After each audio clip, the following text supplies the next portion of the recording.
যে প্রমোদ বড়ো ডাঙরিয়া নীলুৎ স্বর্গীয় ডাঙরিয়ার যে আম এই আম পোকে খোয়া।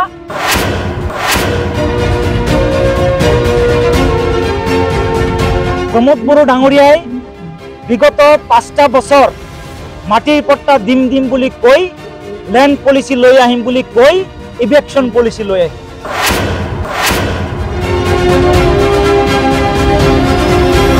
রাইজে বিপিএফ দলৰ নাঙ্গলৰ ছবিক ৰাইজে ইতিমধ্যে সিদ্ধান্ত গ্ৰহণ কৰে আমি দেখিবলৈ পাইছো। আমি ৰৌতা সমষ্টিত কালিৰ পৰা আসলতে ৰৌতা সমষ্টিৰ বিভিন্ন প্ৰান্তত আমি ৰাইজৰ লগত মত বিনিময় কৰি আছো। ৰাইজে কি ভাবিছে অনাগত সময়ৰ কাৰণে এইখিনি আমি মত বিনিময় কৰাৰ আমি যত্ন কৰিছো।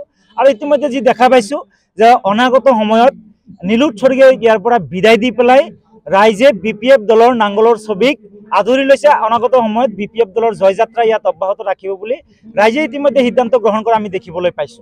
চৰম দুৰ্ভাগ্যজনক কথা এইটোৱে যে আজি বিটিচি অঞ্চলৰ পৰা দুজনকৈ সাংসদ আজি দিল্লীৰ মসনদত আছে আৰু তেওঁলোকে চৰমভাৱে বিটিচি অঞ্চলৰ সংখ্যালঘু ৰাইজক প্ৰতাৰণা কৰি পেলাই তেওঁলোকে ওয়াকফ যিটো বিল আছিলে তাৰ সমৰ্থনত তেওঁলোকে ভোট প্ৰদান কৰিলে।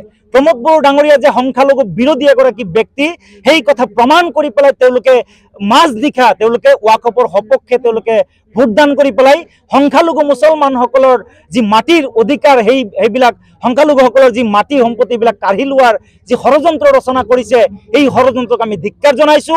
আৰু প্ৰমোদ বড়ো ডাঙৰীয়াক সকীয়াই দিব বিচাৰিছো যে আপুনি সংখ্যালঘু অঞ্চলত গৈ পেলাই যি ডাঙৰ ডাঙৰ বক্তব্য দিয়ে ডাঙৰ ডাঙৰ মন্তব্য দিয়ে এয়াই নেকি আপোনাৰ চৰিত্ৰ, এয়াই নেকি আপোনাৰ স্বৰূপ? আপুনি আমাৰ যি সংখ্যালঘুসকলৰ অধিকাৰ আমাৰ যি মাটি সেই মাটিবিলাক কাঢ়ি লোৱাৰ কাৰণে আপোনাৰ দুগৰাকীকৈ সাংসদৰ জৰিয়তে আপুনি ভোট প্ৰদান কৰিলে। গতিকে ওয়াকফ বিল ইয়াক আমি তীব্ৰভাৱে বিৰোধ কৰোঁ আৰু ই আগত যেনেকৈ ওয়াকফ চলি আছিলে ঠিক একেদৰে ওয়াকফ চলিব লাগিব বুলি আমি দাবী উত্থাপন কৰিছোঁ। প্ৰমোদ বড়ো ডাঙৰীয়াই বিগত 5টা বছৰ মাটিৰ পট্টা দিম দিম বুলি কৈ ল্যান্ড পলিসি লৈ আহিম বুলি কৈ ইভেকশন পলিসি লৈ আহিল। ভূমি নীতি বুলি কৈ পেলাই উচ্ছেদ নীতি তেওঁ লৈ আহিল। সেইকাৰণে এইবাৰ ৰাইজেও সিদ্ধান্ত লৈছে হাগ্ৰামা মহিলাৰী দেৱক পুনৰ শাসনৰ গাদীত বহুৱাব। আৰু হাগ্ৰামা মহিলাৰী ছাৰে ইতিমধ্যে 5 শতাধিক মণ্ডলক ট্ৰেইনিং দি থৈছে।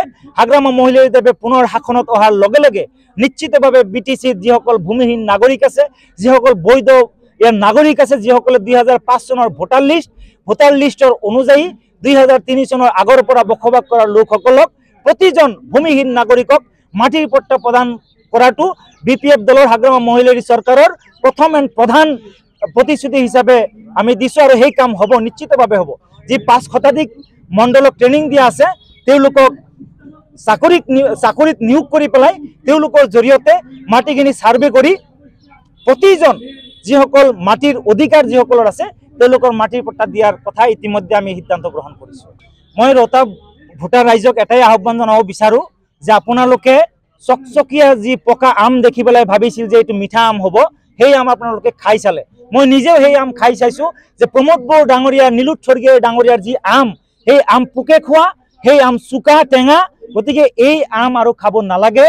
এই আমবিলাক গেছ দি মানে পকাইছিলে, এতিয়া গেষ্ট্ৰিক হৈ গ'ল মানুহৰ। গতিকে এই আম আৰু খাব নালাগে।